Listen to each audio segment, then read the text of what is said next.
This is Changeling the podcast.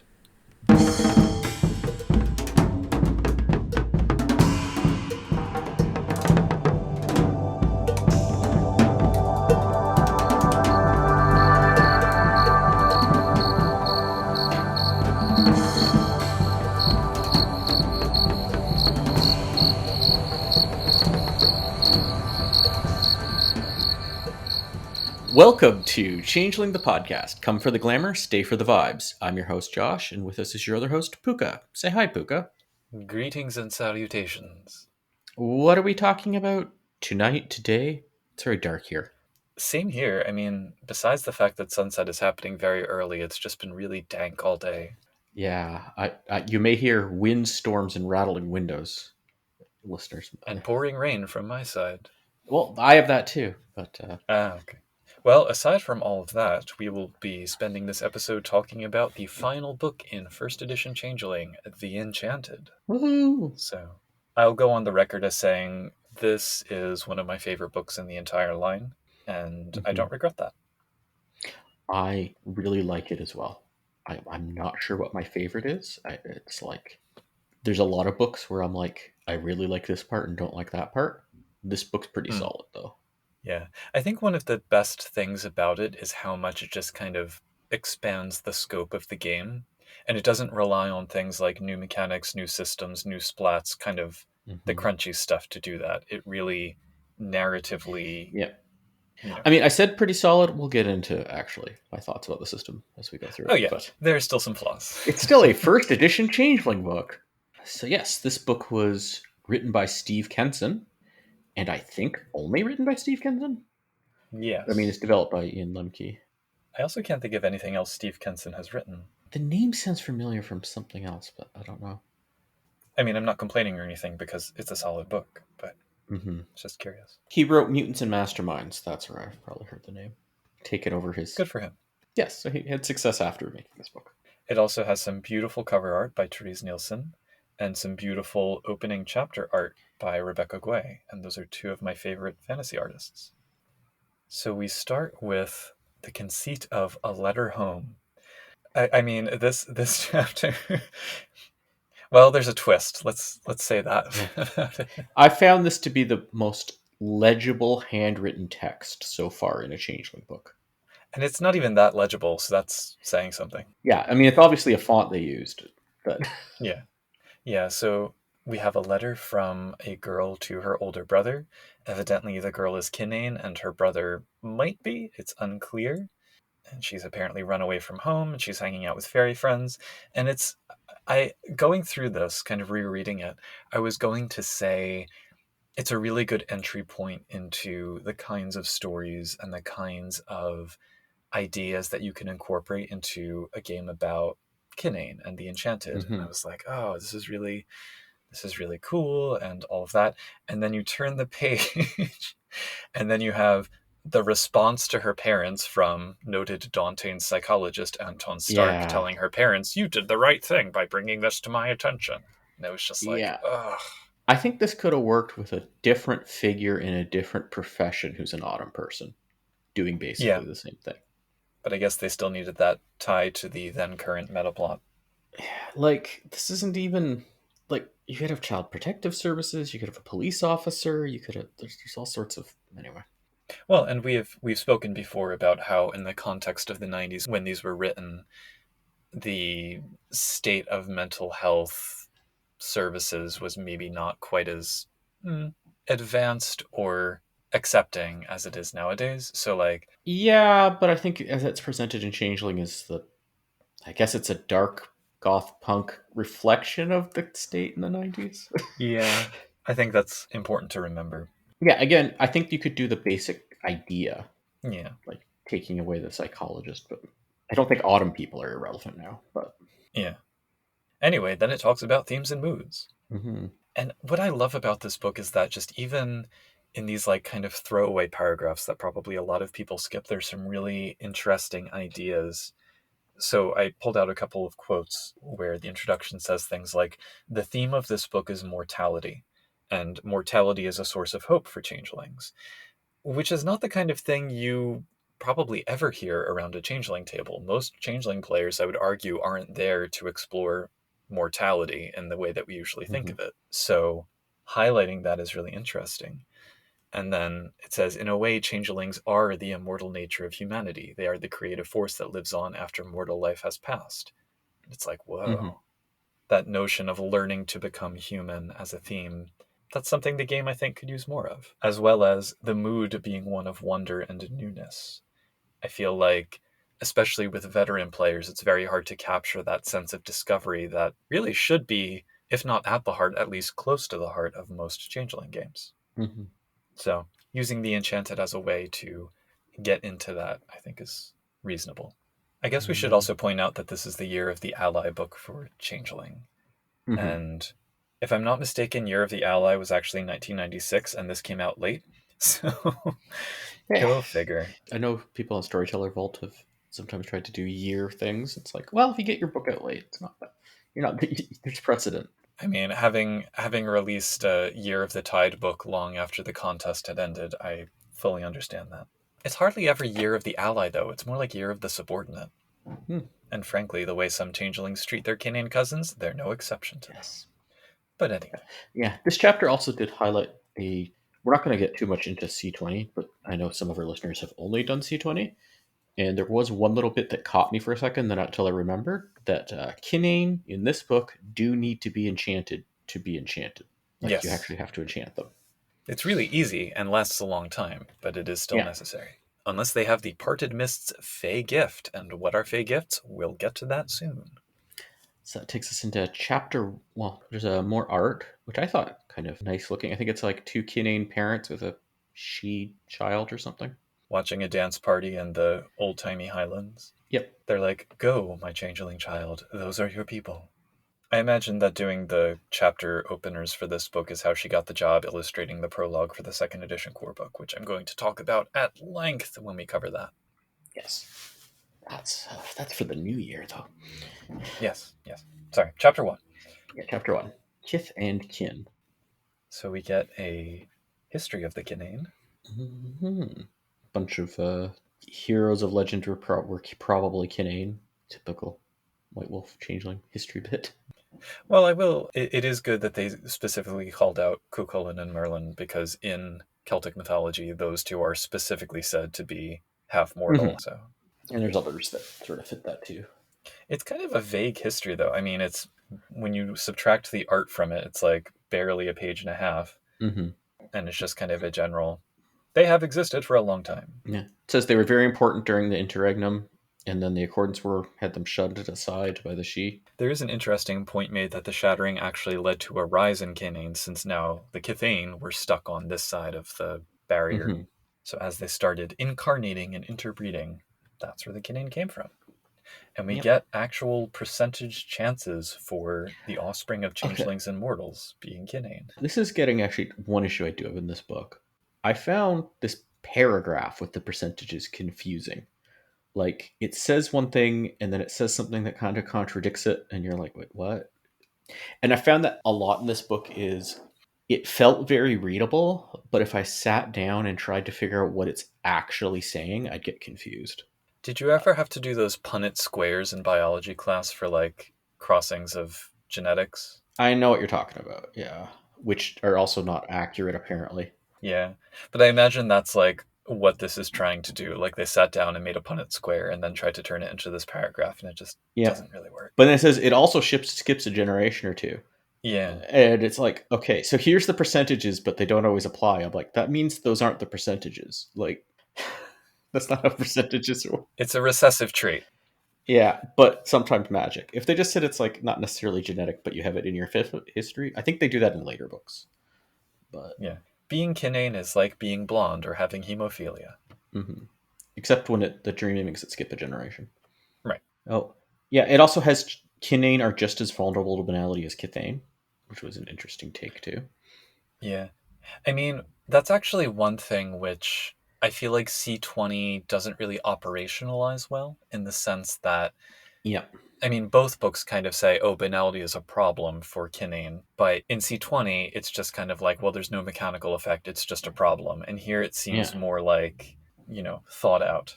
Yeah, I don't like what they made it do, but at least they made it do something.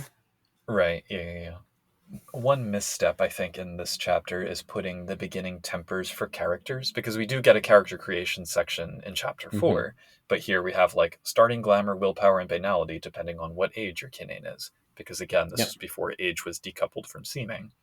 And it's like, I'm going to forget that information by the time I get to chapter 4. Yeah, from a reference document perspective, it's not good. Yeah. We have some descriptions of fairy marks, because unlike in Hmm. Z20, Kinain do not automatically inherit birthrights from their fae parents.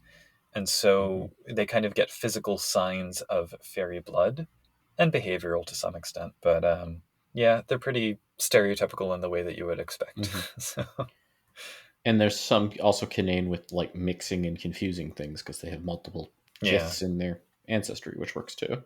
yeah. Kinain, we're told, have legacies rather than natures and demeanors like most Hmm. mortal folks. This gets into like Changeling as its own game versus World of Darkness as a game. Yeah, This definitely makes sense if you're playing. Like, I don't think anything talks about nature and demeanors. Certainly not in first edition Changeling. Like anybody having yeah, them. yeah, yeah. Which I kind of like and don't like at the same time. I've never had as much problem with the nature and demeanor system as I feel like a lot of people have. I just find demeanor superfluous personally, but Well, I can understand having the sort of social face that you present and mhm. then the inner self that you keep to yourself. But Yeah. Changeling kind of does away with that because you don't have a separation between them. You just have your dormant side and your active side. Where the social face I'm going to present is going to depend on the social situation, and there's no mechanics for the face anyway. But that's another. Yeah.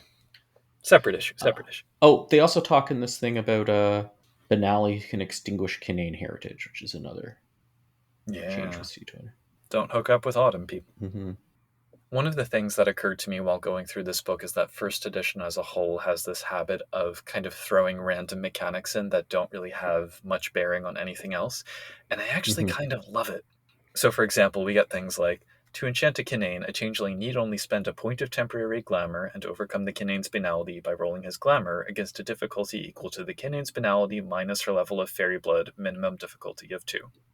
Hmm. That's a really complex equation for determining enchantment, but it's there in its entirety. It's packaged with lots of narrative material that frames it, and then we move on. And there's no extended system for it.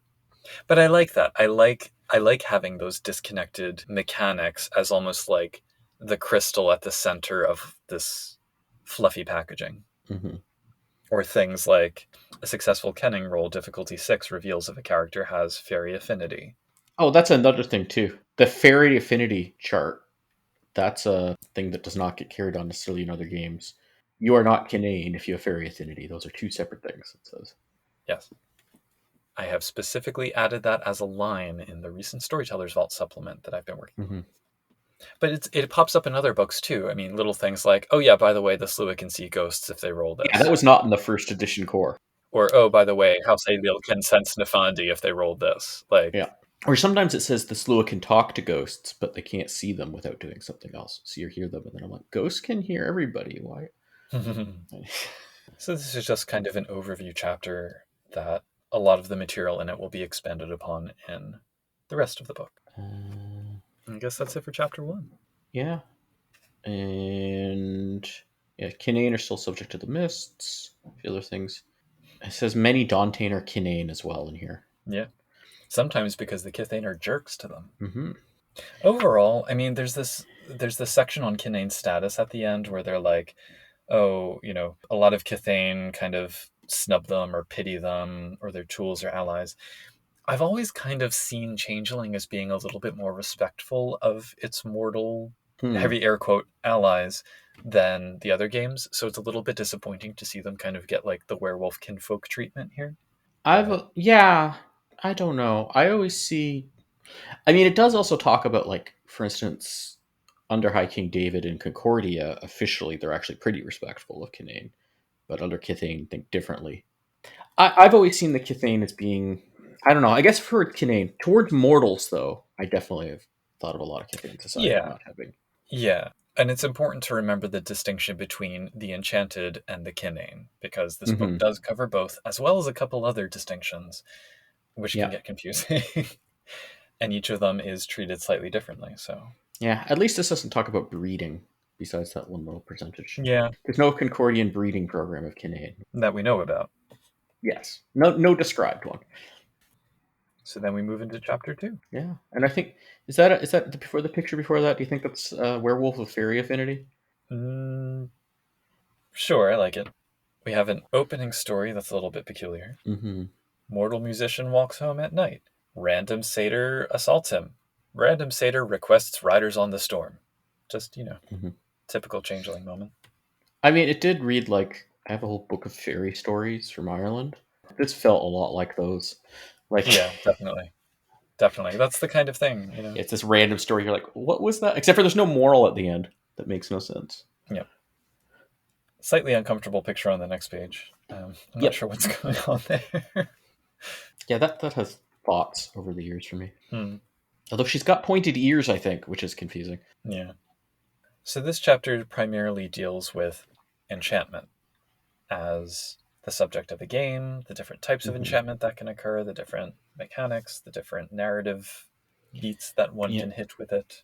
and these mechanics I like, and even in my C20 games, it's like one of the few mechanics from before C20. I'm like, no, I like these mechanics. I want to keep. Because they're not too mechanic-y. That's the thing. That's, again, Yeah, like kind of what I was saying. I mean, and so, they're not too difficult to enchant someone that it's like, why would you ever do right, that? right. So just as an example, we get the section on tokens as a method of enchantment, Mm-hmm. where you take a physical object and infuse it with glamour and give it to somebody, by which they get enchanted. And like, I think the only specifically mechanical bit that we get is the line, the Kithane must prepare the token by infusing it with some of his own temporary glamour. Mm-hmm. And then all of the other paragraphs are just kind of narrative pieces about what shape the object might take, how they might give it to the mortal, how the mortal might receive it, how the Yep. storyteller should handle that. And it's like, yeah, There was a fun when I was running Changeling LARPs. There was and playing in Changeling LARPs. There'd be occasionally we'd have somebody coming in as like a some sort of non-Fey NPC-ish, PC-ish. Like somebody's like, oh, I want to try out this game, or they're friends with the STs and they just want to whatever, right?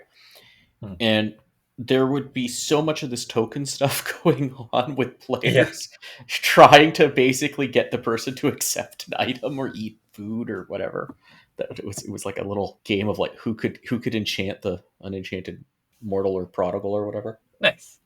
I mean, if it's a LARP, I imagine there are snacks, and that's an easy way to. Yeah, as long as you well, they have to be glamorous snacks, and then another Right. change would go and eat the glamorous snacks and annoy the boggin that made those cupcakes, and yeah, Wah, wah. yeah. And they also talk here about how forced enchantment can go badly. Forced enchantment, for what it's worth, is disgustingly easy here. So, Yep.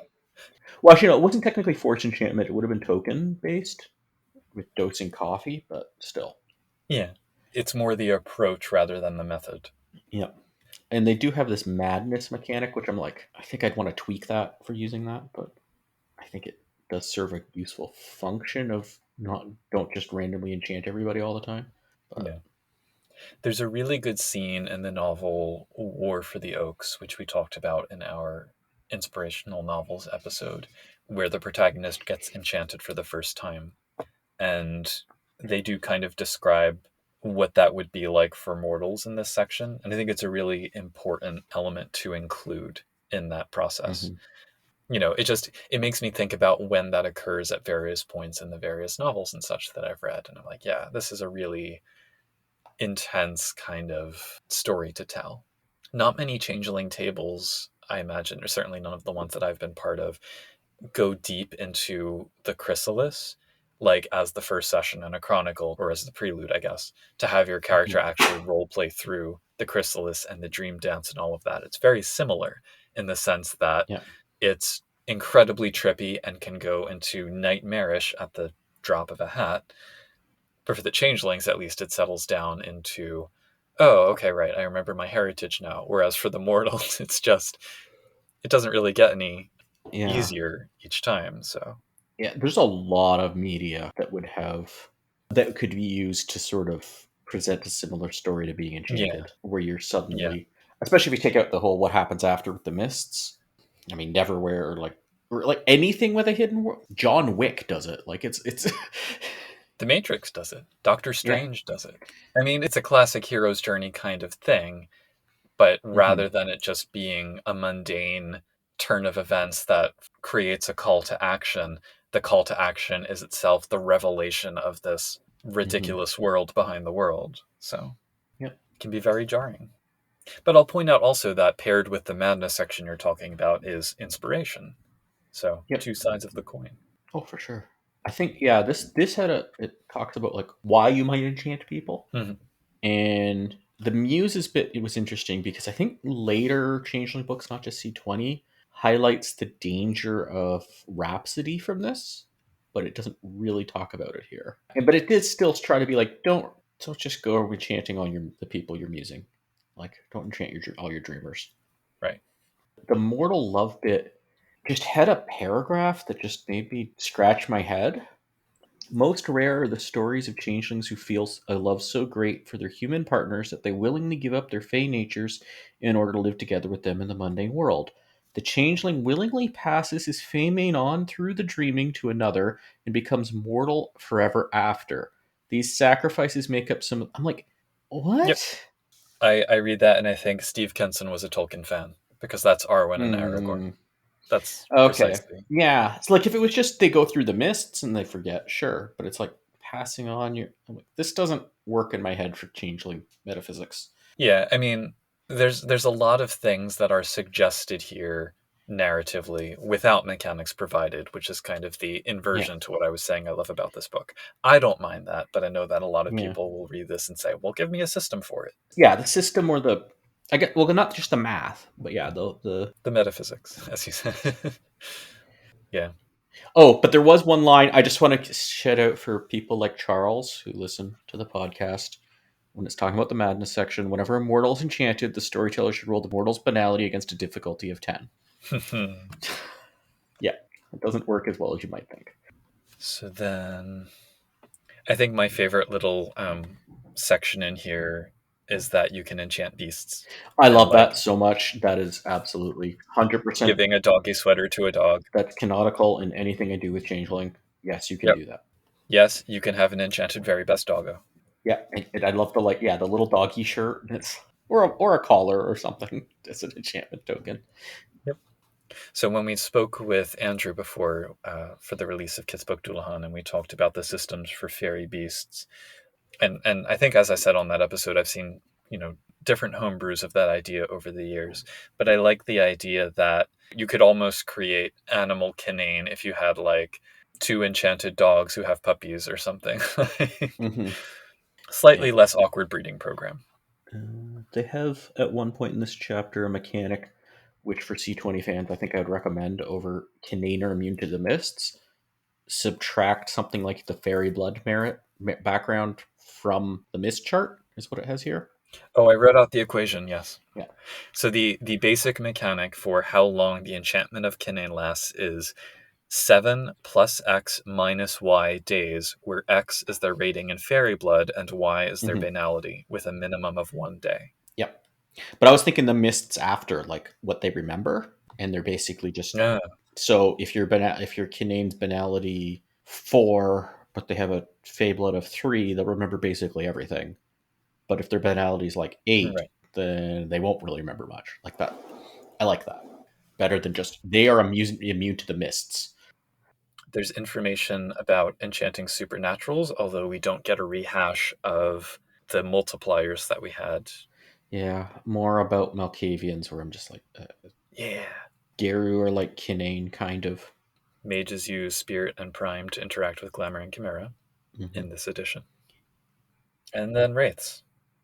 Okay. Yeah, Very little on Wraiths. yeah. Oh, there's an earlier thing. Oh, for werewolves, more thing on our Chimera spirits. In general, gifts that affect spirits also affect Chimera, provided the Garu is able to sense the Chimera either with a gift or through being enchanted. I would love to see a Garu taught a read by a Chimera, which then becomes a gift. Yes. I think there are actually, in the early editions of Werewolf, there are some gifts that they say are taught by fairies, like before Changeling Yeah. was a game and fairies were just kind of this nebulous. I think you should Yeah. just be able to teach arts to like werewolves and they learn a gift. Yeah. A bridge too far, I feel. But Not that they learn the art, they learn a gift based on the art. they learn a cantrip. Yes, that too. That yeah, they learn and not the full cantrip, but like a narrow, like when you make a treasure. Yeah. The one thing that bothered me about this section, and this I will get into the weeds of like the metaphysics and the system. They say the victims are taken into the freeholds until they become completely dreamstruck, whereupon they are dumped back into the world to be robbed of their memories by the mists. The entire effect is one of years passing in a single terrible night. Mm-hmm. So that's very much in keeping with a lot of the folklore, but that line about years passing in a single terrible night is not borne out by any of the other sort of systems or descriptions we get, even in this book, What even for the dreamstruck mechanics. What do you mean? So I'm just kind of perplexed. Well, so it says like they become completely dreamstruck, which is a mortal specific condition Yeah, that is like the equivalent to bedlam. But the way it's described in here is like, oh, the mortal is essentially in a catatonic state because they're trapped in their yeah. own happy dream It's not world. really a nightmare. Right. And that's very different from being stuck in a freehold. Similarly, the years passing in a single terrible night is like, that's not really how freeholds work either. So I'm just kind of left confused by it. I like it as a Well, story, but I think they meant like more, assuming they're not very very low banality. They basically wouldn't really remember what happened for the past few years. It'd just be these vague impressions. I guess so.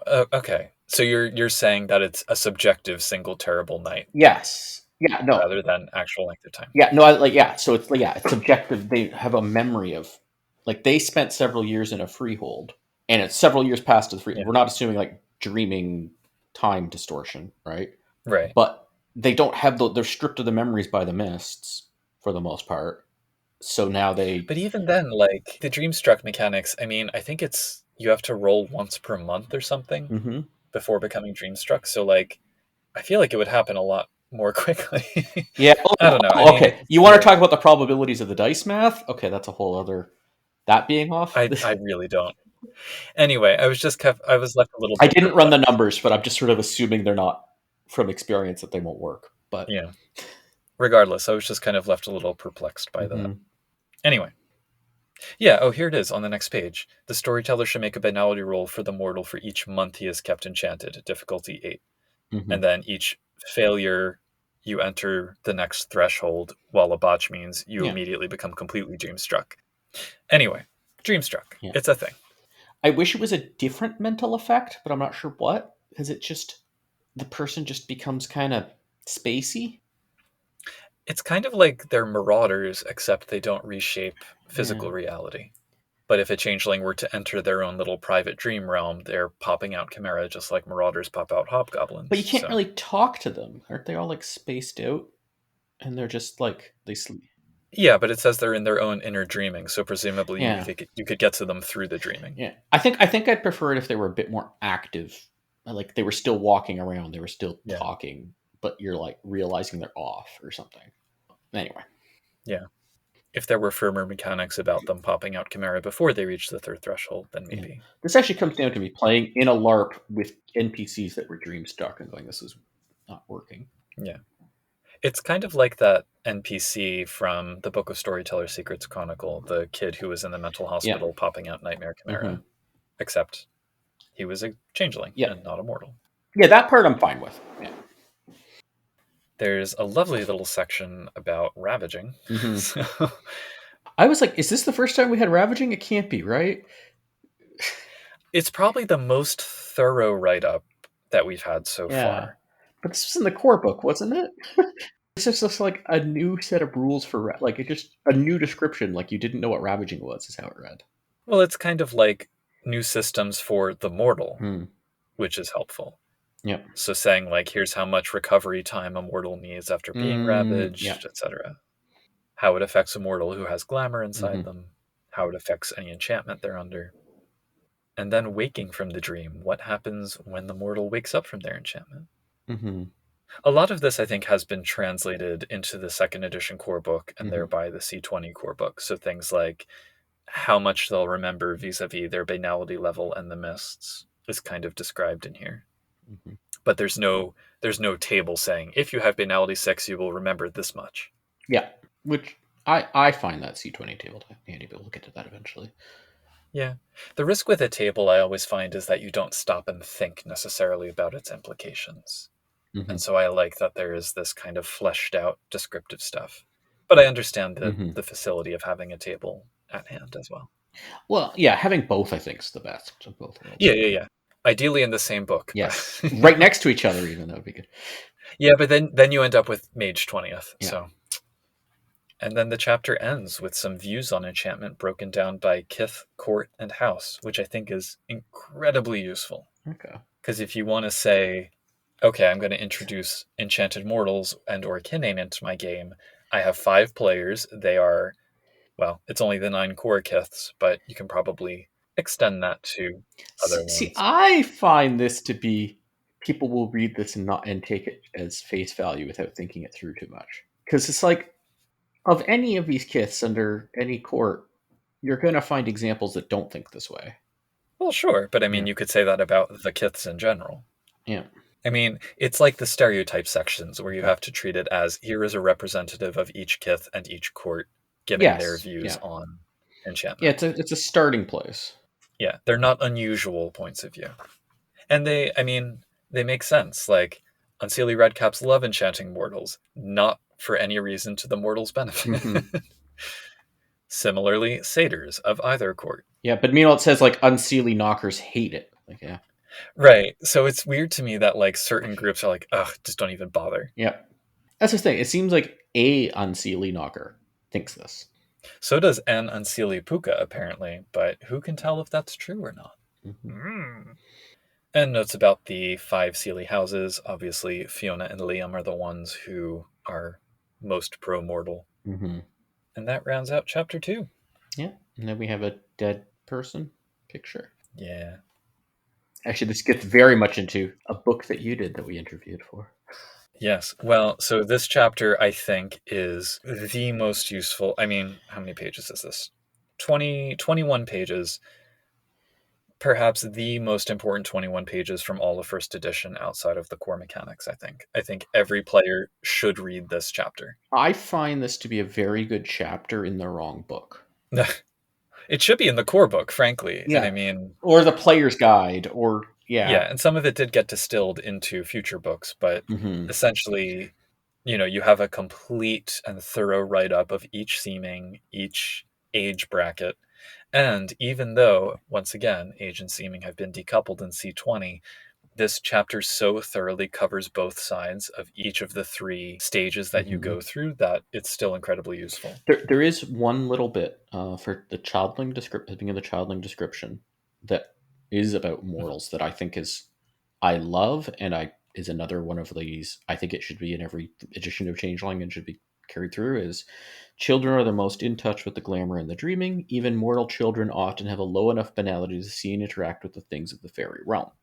Yep. I think children should be able to play with their imaginary friends, and those imaginary friends are sometimes actually chimera. Like, I think that's just, it doesn't require special reads on the chimera's part or any of that.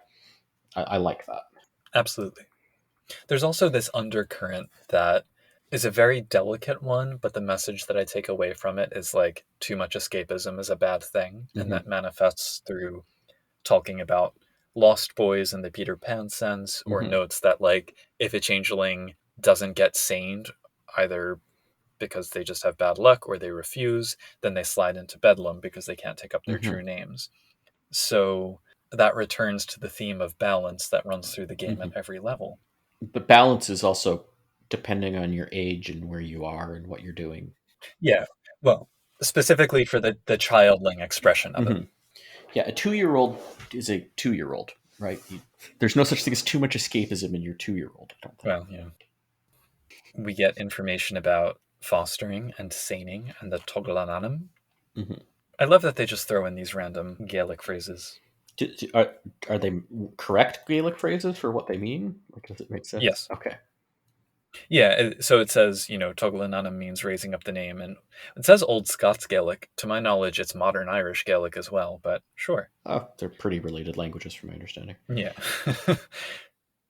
But yeah, literally it's the raising of the name. So, and anyone with kenning can roll perception plus kenning difficulty 4 to notice a Kithane who is nearing the time of their next toggle, Mm. which is kind of cool.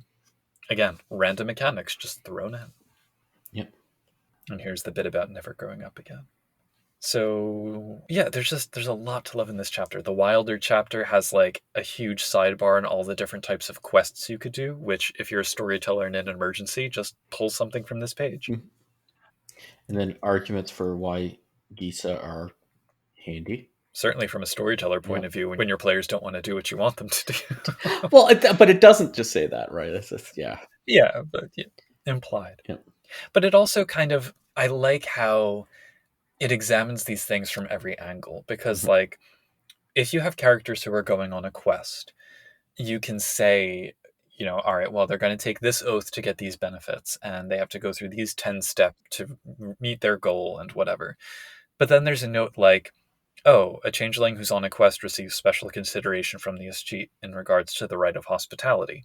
Mhm. That's something which players might not think about, and even storytellers might not think about. Like, oh, we need a place to rest. It's like, oh, well, here's a reminder that any freehold is dreaming compelled to help you out. Yeah, that's something when I remember it, I like doing as a storyteller when my player characters have freeholds. Okay, Hmm. now you have a house guest that you didn't expect, Yeah, whom you wish to stop. but it's following the rules. Hmm.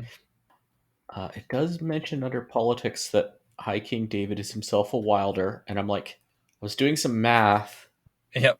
and I'm like, that no, unless he's spending a lot of time in freeholds, which it doesn't really fit his personality either. No, I don't think so. He's been a wilder since like at least the early 80s. So, Yeah, you this know. goes back to like I think there's one picture somewhere I can't find it where High King David, instead of being drawn with that weird mustache, looks like David Bowie, and I'm like, okay, that made sense. That if he's actually David Yeah. Bowie, it all makes a lot more sense to me. Yeah. I actually really like the grump section because people Mm-hmm. very rarely want to play grumps and they kind of think, oh, well, how am I going to do this? Whatever. And I have to say, I'm gonna show my teacherliness here for a second. Sometimes when you see the youth discover things and learn things and grow as people, it can absolutely be one of the most glamorous things out there. Mm-hmm. And I don't know if as a parent you have that Oh perspective yeah, as well, but oh yeah. yeah, Oh, running changeling for my kids, even like it's, yeah. but just parenting in general. Yeah. I forget if I mentioned this anecdote on this show before, but one of my proudest moments as a teacher was when a student told me this was a student who I had had the previous term. And at the start of this following term, we had had a conversation.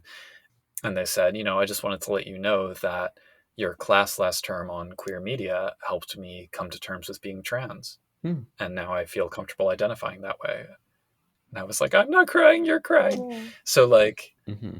there's something unbelievably fulfilling about having had that role of mentor. I mean, granted, those are few and far between, but you know, it's still it kind of makes it worth it, you know. And so for people who are saying like, oh, it's so boring to play a grump, or it's so boring to do like a family game or a mentor game, it's like there are I've had moments, you great know. times doing that. Like I recommend Yeah, actually like if you don't have another structure for the chronicle, go with you're all family.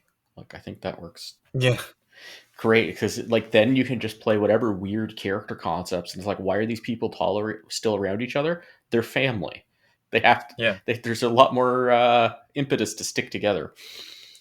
And I will also say that's one thing I dislike about the change in C20 about Yeah. separating age from seeming, because in the earlier editions, that motion is in one direction. Yeah. And by complicating it and saying, oh, yeah, you can go back to an earlier seeming, it's like you kind of undercut a lot of that, a lot of Yeah. those ideas, a lot of those stories. My thing with the system before C20 was not like I think tying it to age was fine. My problem was well, for one thing, teenagers in early 20s the same. I can see why that was uncomfortable for some people, right?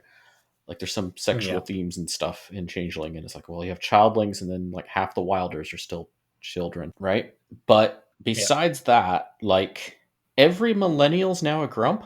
Yeah, So, like, if you think about like okay, you have a 26-year-old and they're in the same life stage as a 70-year-old. I feel like there needs to be more stages somehow or something. Well, and now they might not even be in the same stage because now a 70 Yeah. year old can be a childling. Yes, but I think if you were going with the old way, which I think has advantages, I think it just needs more. I think it needed tweaking and nuance and maybe more stages or something. But As frankly, so much of Changeling and all role playing games do. yes, but that in particular, especially now that like I'm 41, a lot of the people I play with are late 30s, early 40s, right? When I'm not playing with my kids. Mhm. If you have the old Changeling, like the older version of Changeling, you hand it to us. Like I hand it to somebody who's a new gamer, they're like, "Why would I play this? This is not for me." They say like almost nobody's a grump, right? Yeah. In a way, I mean, being the age that I am, and I shall remain mum on it for this episode. Younger than 41, I'll say that. Mm-hmm. There are definitely days when I feel like a wilder Mm-hmm. and days when I feel like a grump. Yep. And there are moments when I feel like a childling, Mm-hmm. but just moments. I mean, I think I grew out of childling pretty early on. Yeah. So, I feel like because I was exposed. I started playing Changeling when I was like 18, right? And yeah. I'm well, that's a long time ago. How I think, and I've been thinking about the seemings and who I am and whatnot, and yeah, it is different for me now, right? Mhm. But I do think also like yeah, Grump is for one thing way too broad a brush Yeah. to stick everything in. It's like, well, what about empty nesters or people who don't have kids, right? That's very different from people who do have kids at the young Yeah. Or children. the life begins at 40 crowd. Yeah. Well, I know a lot of those. I know a lot of life begins at 50 crowd. So it's, There you go. Anyway, yeah. then we get some paragraphs on death. Mm-hmm. And the rituals and the wakes and the funerals surrounding it, which, again, tremendously helpful for anyone running a game. Mm-hmm. One of the other things, just in general, about this book is I love the epigraphs.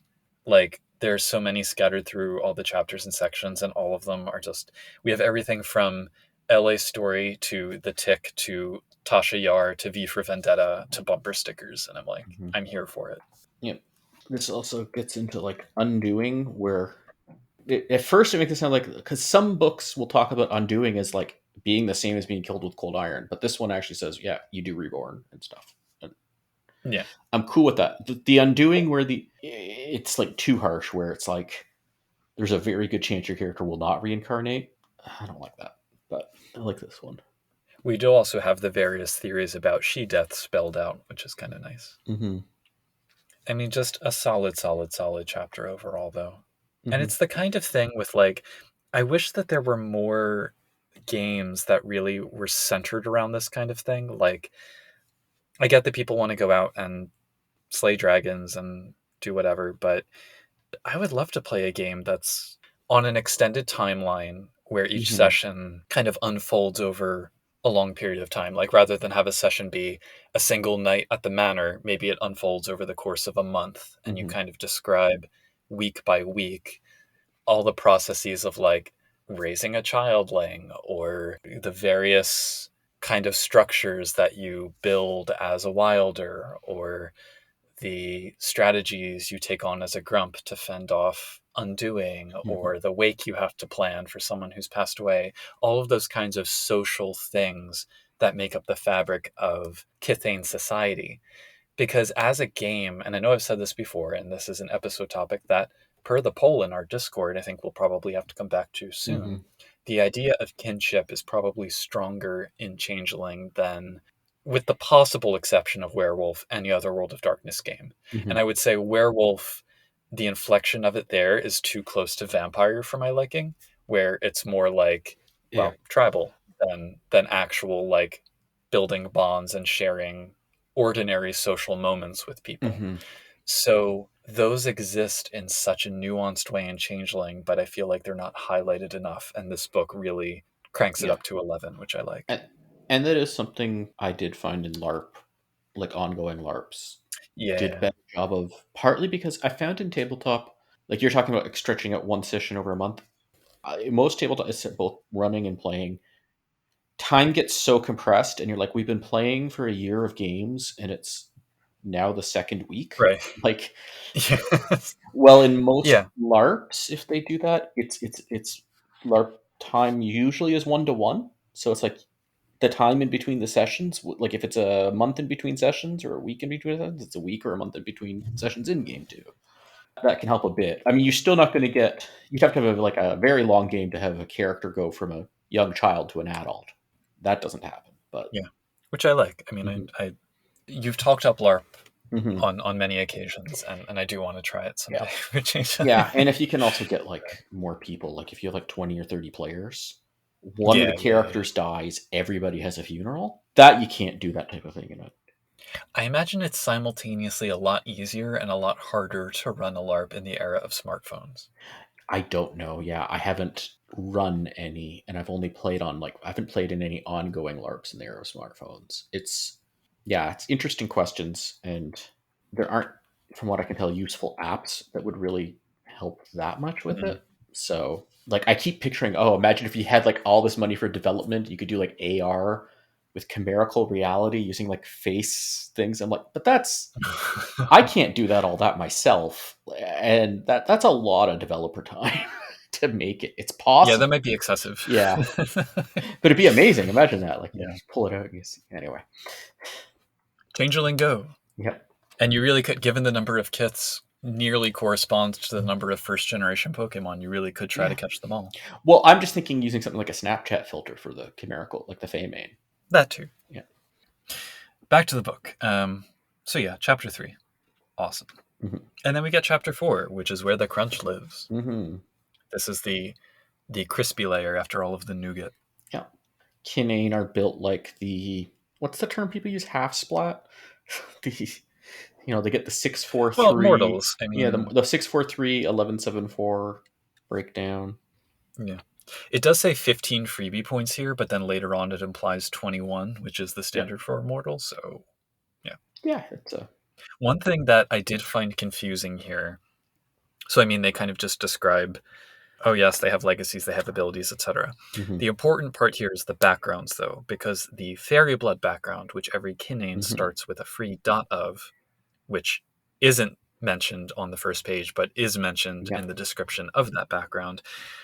The fairy blood background, correct me if I'm wrong, it determines both the number of other Fae backgrounds you can take, Mhm. but then also the number of Fae gifts you can have, which are separate. Yeah. But not points of Fey gifts Right. Just number. because you start out with yeah. So you know how some people who play say Vampire the Masquerade and they say that Generation's too overpowered, right? At least in Yes. yeah. You just show them Fairy Blood. You're like, no, it's nothing compared to Fairy Blood. This is the you should if Yeah. you're playing if you're thinking from a math standpoint or whatever, you should be putting 4 freebie points into your Fairy Blood. Yeah. So then the backgrounds are divided between Fae and Mortal. So you can have a Chimera Companion, you Mhm. can have Dross, which is helpful because they can't recharge Glamour on their own, Yep. except if they do Rapture, but separate discussion. You can have a Fairy Mentor, or you can have. So my favorite is Fefjada, which is basically Arcane, Yep. which I like, and Kenning, which functions like a talent but is a background. Yeah, that So, yeah. canning one. But also makes you wonder if that's the case, like, so there are templates in the back of the book, and Kenning is still listed under talents Yeah. for. So it's a little confusing. That I think if you just what I like about that bad mechanic is the solution is just to erase it, the 2 paragraphs in the little header, and then you're fine. So That works. It's still unclear to me though. yeah. So Fairy Blood determines the number of other Fey backgrounds you can have, which I guess makes sense because there are 5 other ones. So if you have Mhm. Fairy Blood 5, you could take all 5, or is it a cap on the number of dots you could take in any number of other backgrounds, Let me just double check. which would be separate from how Fey Gifts works. Where are you getting that from? So on page 69, under Fey backgrounds, it says the number of Fey backgrounds a Kinain may have is dictated by the number of dots she has in Fairy Blood background. It then says no Kinain may have more than 5 Uh, gifts and talks about. does that include fairy blood? I don't know. I mean, that's the thing. It's not clear whether it's the number of backgrounds you can have or the number of dots you can have in each background. Mhm. We also have mortal backgrounds of allies, fame, and influence, which is a reminder that, at least in first edition Changeling, changelings were not allowed to be famous or influential. Despite there being examples of famous Sheehan, or could have allies. Yeah. But all of that confusion aside, we then get to my favorite part of the mechanics in the entire book, which are the Fae gifts. Mm-hmm. Love it. Yep. I think this is one of the important reasons why they needed that sidebar saying that other, like, mages or the prodigals can't be Kinain, because if they got this combined with being a prodigal, Right. yeah. That being said, I mean, the mechanics in C20, I was kind of disappointed that they essentially just made it, oh, you get some arts. Mm-hmm. I get why they did it, but I'm still disappointed by it because each Yeah. of these is inventive and suits a mortal, Mm-hmm. suits a Kinain. So we start with Andachyaler, which is the spirit sight, where you can see and hear Chimera and the Faemin of any changelings in the vicinity, but you still have to be enchanted to interact with Chimera. Mm-hmm. There's the Bardic Gift, where each dot that you put into it allows you to learn a strain of emotional manipulation, basically, that you perform through songs, speeches, etc. Mm-hmm. You have FIFA, which is you can call upon the mists at will, which is pretty awesome, especially as a mortal. Then Honored Birthright. So in the earlier editions, Kinain didn't automatically get the birthrights of their Mm-hmm. parents, and this is the gift that allows you to do so. Then one of my two favorites, 9 lives, where you can essentially chimerically die 9 times, Yeah. which is fantastic. Parted Mists, which is exactly what it sounds like. Yeah. And my other favorite, which is Riostra, which is the warp-spasm of Irish mythological fame that Cuchulainn possessed. So it's a battle frenzy kind of thing. Then Second Sight, where you can foretell the future. Spearman's Shield, which is basically chimerical fortitude. Then two that I'm actually happy they separated. So there's Taurm. I'm not sure exactly how to pronounce it. I think it's Taurm. You can call on the spirits of the dead and speak to them. And then Taisher, I'm not sure how to say. Some of the Gaelic is tough to pronounce sometimes, Mm-hmm. unless you know how to say it already. Where you can see them but not speak to them. So what I like about this is because in a lot of traditional lore, necromancy is actually divided up like that, where you Mm. can either see ghosts or hear ghosts, but not both. And sometimes, I think it's actually in the Old Testament, if I'm not mistaken, there's the idea that a necromancer can summon a spirit and can hear them and talk to them and channel them, but only the person they're summoning for can actually see the spirit. Mm-hmm. And that's like biblical plot point. So Yep. I don't know if the Tauraman Taish, I'm gonna have to look up the pronunciation of these later. I don't know if that's something which is represented in Irish lore or something, and that's why it's here. But yeah, and then Weekend Mists, which is just the you know lesser cousin of Parted Mists. Yeah, and parted mists being what C20 Kinain all get. So Yeah, they sort of get yeah. two powerful gifts automatically. 10 points of gifts. Part of my gripe about C20 Kinain. Yeah. One of my many gripes about So C20 Kinain. here's a thing that's they talk about in this book how Kinain may operate more freely in the mortal world, right? Including like getting extra back and stuff. Sure. I don't really see why they do. They're just as vulnerable to banality. Most of these gifts are useful for the chimerical world. I don't know. It doesn't feel like Kinain actually do have as much stepping between two worlds or being more part of the mortal world than the Kithane. Well, I suppose in the sense that even though they are sensitive to banality, it's not like they're going to lose a piece of their identity permanently if they Mm. soak up too much of it. Yep. And I think that's the distinction. Yeah. And it even says for most Kinain, the biggest problem with growing banality is the deepening of the mists. Yeah. So they might forget their experiences with the Fae and enchantment. They won't forget who they are. Although they are supposed to eventually, at some point, unclear where too much banality would make them lose being Kinain. I would imagine once they get to autumn Yep. people level. Anyway, I love Fae gifts, and I Mm-hmm. wish Oh, I do. that they had been carried over. So, Yeah, this alas. is one of those books. There's a lot of not everything, but there's a lot of pieces in this book I would highly recommend for your C20 story, for your C20 storyteller. Yeah. we'll get to the end of the book, but I think you should get this book if you're a C20 storyteller. And they translate very easily into like supernatural merits. Yeah. We do then have a section on merits and flaws and Yep. which ones are appropriate to take or not. The enchanted blood flaw is kind of hilarious to me.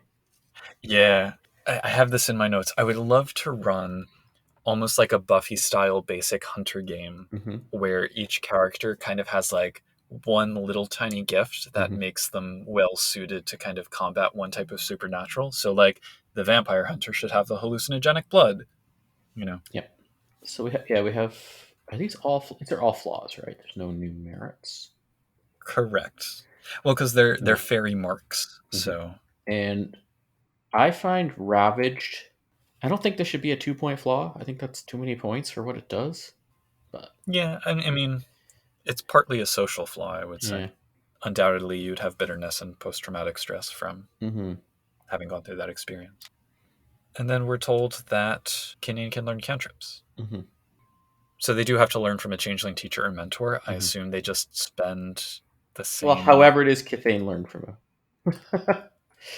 Yeah. Well, it says you can spend freebie points to learn the arts and realms, but then, like, are the experience costs the same? I'm not sure. So, Yeah, I think you just have the cap of your fairy blood background. yeah. I will acknowledge that C20 at least does a better job of explaining that mechanic. If you're Mm-hmm. going to allow Kinain to have arts and realms, Mm-hmm. spell it out how it works. Yeah. But yeah, it's good crunchy bits. And then we have a picture of an artist, I think. I'm not sure. Yes. And chapter 5, storytelling. Pretty straightforward. The Yeah. types of stories you can tell with the Enchanted. I think the first bunch are pretty nice because they kind of give you different angles Mm-hmm. about how to use really a mortal. I mean, it says Mm-hmm. enchanted roles, but really what it's talking about is how to position the mortals that your characters are associated with, and importantly, how to change the roles that they have with respect to Mm-hmm. the changelings. So, how does enchantment permanently affect a mortal's attitude towards their changeling child, friend, spouse, classmate, whatever? Yep. This does have something in the madness. There's an enchanting complications madness section. It's basically saying there are problems with the rules that are in this book for madness. Is what it's implying. You need to tweak it for your game, and I'm like, well, why did you write them that way if you're gonna? It's the same author. It's just one author writing one book. There's a few moments when the book kind of gets away from itself and it feels like it was a couple different drafts that got splodged Mm-hmm. together. But this in particular, it's like It's like he's criticizing his own book in the book. Yeah, well, there's similar stuff about the roles that Kinain can play. Yep. Antagonists is probably the most interesting. Mm-hmm. Yeah, here it says that they're not Dantean, but they work with Dante. So it's like, what's his name? The goth guy from Autumn People. Yep. Actually, I don't even think he was Kinain. I think he was just Enchanted. Yep. Yeah, it's a little bit of a rehash from stuff earlier in the book, but I think one of the most useful story aspects to explore on page 89, he goes a bit into prejudice. And I actually really like that as something to kind of maybe not hit players over the head with, but like once in a while flag, because if you have Kinain and mortals in your game and your characters are treating them like crud, it's like, this is something that we can maybe hold players' feet to the fire a bit about. Mm-hmm. I think most players would like to think of themselves as non-prejudicial people, but Kithane presumably can sometimes be that way without even intending to. Yep. So highlighting that is an interesting take.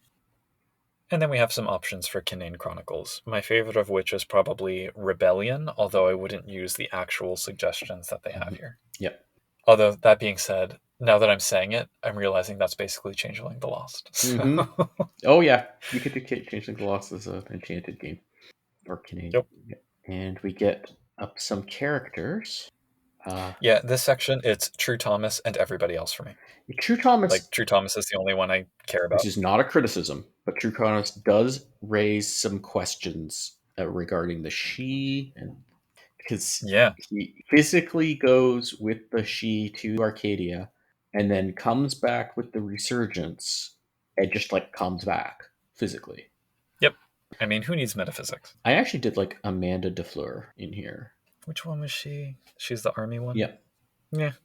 I mean, I didn't have problems with any of them. I Yeah. just didn't really find any of them very interesting, except True Thomas, Hmm. probably because A, he's well represented in folklore and legend, and B, we get so much else about him Yep. elsewhere in the game He's line. tied to the metal plot, all that. Yeah. Yeah. He's, by the way, the most politically powerful Kinain in all of Changeling society by far, I'd say. Yeah. Oh, I mean, outside of this book, I don't think I can name another Kinain in Hmm. the entire line. Yep. He's the only one that gets like regularly named. So Yeah, and he's almost like you could think of him as being like if they made him, I don't know, Dice or something. He'd be like, oh, this guy's too powerful. But he's like a Kinain. I think it works. I almost prefer some of the template characters, which I don't think I'd Oh, ever say. But I do actually like mm-hmm. these characters. Do you have a favorite of these? I like. Actually, I do like these two. Yeah. I think my favorite is the Invisigoth, Yep. who's just, classic gothy teenager, but she can happen to see and talk to ghosts because she has both Tarim Mm-hmm. and Tauscher. Mine would be the Rip Van Winkle. Although I think I'd like him even better if he was just an enchanted character, mortal only, not Kinain. But Yeah. I also like the alternative bard who has Bardic Gift 5, which he expresses through like avant-garde performance art. yes, that is great. But I mean, overall, I don't know. It says something that the templates are more interesting to me than the Mm-hmm. supposed canonical characters we're getting in these Yeah, chapters. that is so rare in any, Yeah, and it's all written by the same person too. So, yeah. And then we get the ad. so I have no ad in my PDF.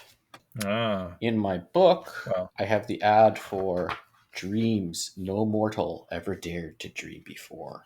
and graffiti. Rat, Unseelie Glamour Boys. Chimera yeah. Kill. At the intersection of Pangea and Narnia, there's a dragon head sticking around and a Pooka childling. Waiting for the bus. Mm-hmm. I don't know that it's Pooka Channeling. I think it's like a. I think intern when I see Mm. this Pooka. Oh, maybe I just, I mean, he's fairly tall, so yeah. Are those knee pads? I believe so. Okay. I think I was seeing the shorts or something. Not the name of that. Yeah, you're right. I think you're right. I mean, if you look at the fire Yeah. hydrant on the side. Anyway, so yes, Changeling the Dreaming, second edition, available in August. Beyond your wildest dreams. So I already said this, but overall thoughts on the book?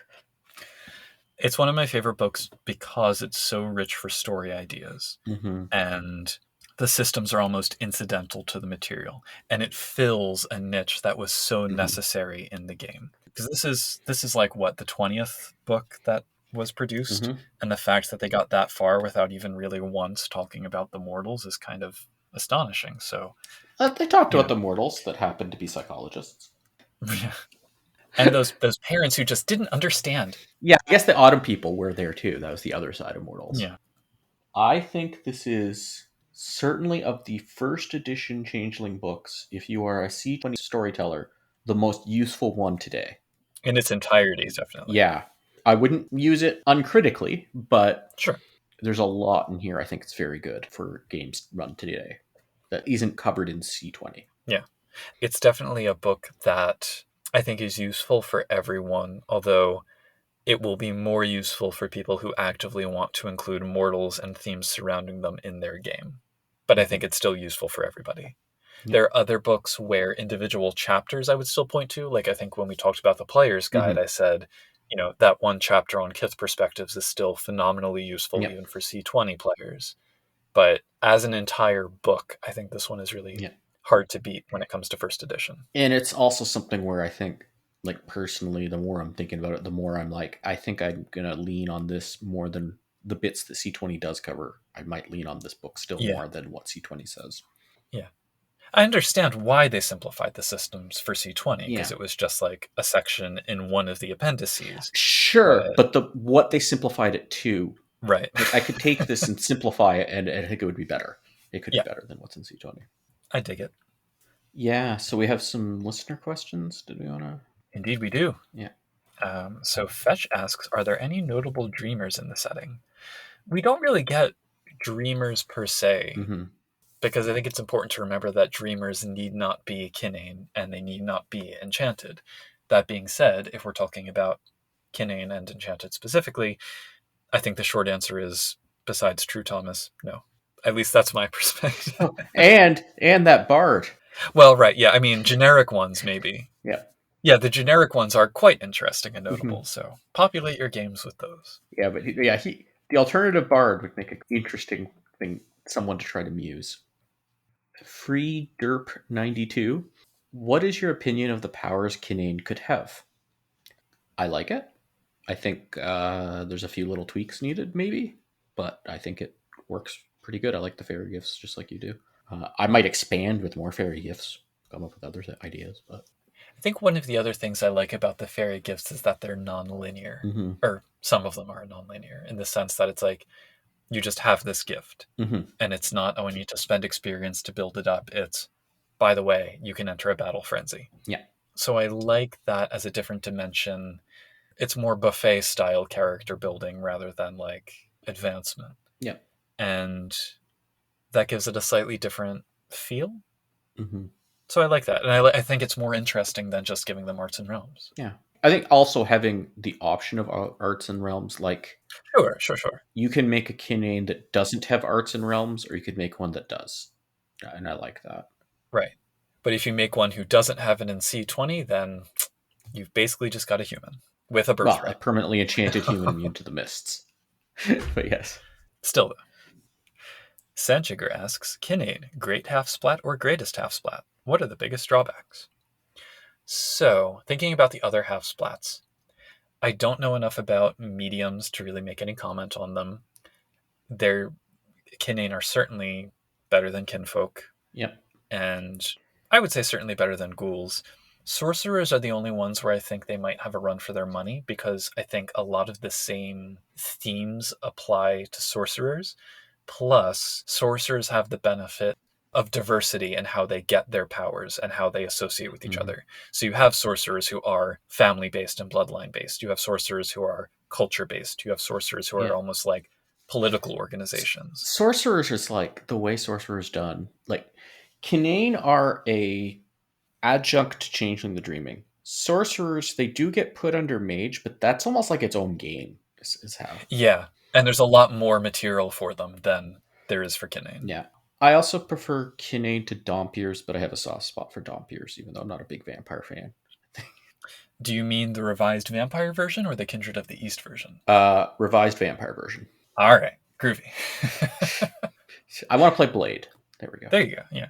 Well, I'll even say this will be like one of the very few positive comments I make about Kindred of the East. I actually think their version of Dumpier is Yeah. okay. I just can't remember how it works. That's my off the top of my head. It's a lot more complicated. Yeah, I don't know if I have that book. Anyway. Eisenkreutzer says, how do you feel the changed cost enchanting mortals in C20 impacts the stories you can tell about enchanted characters? Hmm. I don't like the changed cost in C20 for enchanting. I think it's too much. Like everything else, Glamour's easier to do, but this is harder. All it does is just drive story forward. It's not like enchanting someone automatically. It's not even like ghouling someone. It's just taking a character and bringing them into the game like more fully. Why would you need to restrict that more? I don't. That being said, I have two thoughts in response to this. First, it is much harder, or at least much more glamour expensive to enchant mortals in C20, but because glamour is so much easier to get, it's like, Yeah. so in that sense, I think in general, telling stories about Kinain doesn't need to be any rarer in C20. hmm But the other piece is that, Or enchanted mortal specifically is what's different. It's not the Kinain, but Kinain's different too. But well, yeah, Kinain and yeah. Enchanted. But I'd have to look at the mechanics again to remember this exactly. If I remember correctly, though, in C20, the enchantment is directly corresponds to the amount of glamour that you pump in, hmm right? Yep. Whereas in this book, and I think elsewhere in the earlier Yeah, I think editions, second edition. it's a little bit more of a function of the person you're enchanting. hmm So, like here, the level of fairy blood in the person affects the formula, which I don't think is a thing in C20, but I'd have to It's check. no, it's because Kinain are permanently enchanted in C20. Right. Yeah. Okay. Right. Of course. Oh, this is so complicated. But non Kinain, yeah, it's very expensive. Yeah. Unless they do this weird thing that can only be done once and then they can never be enchanted again. Right. The ritual. Yeah. Right. Right. Right. But then I think what that does, like setting it up with the, one glamour corresponds to a day. I feel like in C20 there's much more of a countdown Mm-hmm. clock in the background. Not that that's a good or a bad thing, it just changes the kinds of stories Mm-hmm. that you tell.